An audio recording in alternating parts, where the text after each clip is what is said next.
રાધનપુર તાલુકા પંચાયત કચેરી ખાતે ફરજ બજાવતા હિસાબી શાખામાંથી વહી મર્યાદાના કારણે નિવૃત્ત થતા ચૌધરી ખેતાભાઈ સવાભાઈ બંદરવડવાળાનો વિદાય સમારંભ તાલુકા પંચાયત કચેરી રાધનપુર ખાતે યોજાયો હતો। પાટણ જિલ્લાના રાધનપુર ખાતે આવેલ તાલુકા પંચાયત કચેરી ખાતે તાલુકા પંચાયતમાં હિસાબી શાખામાં ફરજ બજાવતા ચૌધરી ખેતાભાઈ સવાભાઈ બંદવડવાળા તેમની 34 વર્ષની નોકરી પૂર્ણ કરી નિવૃત્ત થતા તેમનો ભવ્ય વિદાય સમારંભ તાલુકા પંચાયત કચેરી ખાતે તાલુકા વિકાસ અધિકારી અને તાલુકા પંચાયતના પ્રમુખ અને ઉપપ્રમુખ તેમજ અન્ય તાલુકા પંચાયતના સ્ટાફની ઉપસ્થિતિની અંદર યોજાયો હતો। મોટી સંખ્યામાં લોકો ઉપસ્થિત રહ્યા હતા। સરકારી નોકરીમાં જોડાયેલા ખેતાભાઈ ચૌધરી મર્યાદાના કારણે નિવૃત્ત થતા તેની કામગીરી કરવા બદલ તમામ અધિકારીઓને અને રાજકીય અગ્રણીઓએ બિરદાવ્યા હતા। જે ગુજરાતી સાથે મનુ ઠાકર, રાધનપુર।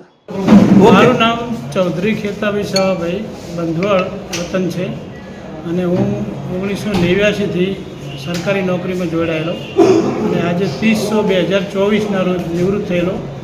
જુનિયર ક્લાર્કથી મારી નોકરીની શરૂઆત અને આજે ગ્રુપ 1 હિસાબનીશ તરીકેની સેવાઓ તાલુકા પંચાયત રાધનપુર ખાતે પૂર્ણ થઈ છે। મારી કુલ નોકરી 34 વર્ષની થયેલ છે। એમાં બધી હિસાબી કામકારીને લગતી સેવાઓ પૂર્ણ કરેલ છે અને સરકારની નાણાકીય નિયમો અને એમાં અમને અભ્યાસ કરવાનો સરકારની યોજનાનો સેવા દરમિયાન ખૂબ મોકો મળેલ અને પ્રામાણિક રીતે સેવા અમે પૂર્ણ કરેલ છે અને એનો આજે અમને સંતોષ છે અને હવે નિવૃત્ત પછી પણ કોઈ સામાજિક છે, કોઈ જેને મદદરૂપ થવાની ભાવના અમારી શક્તિ પ્રમાણે એ રીતે હું મદદરૂપ થઈશ। ચલો।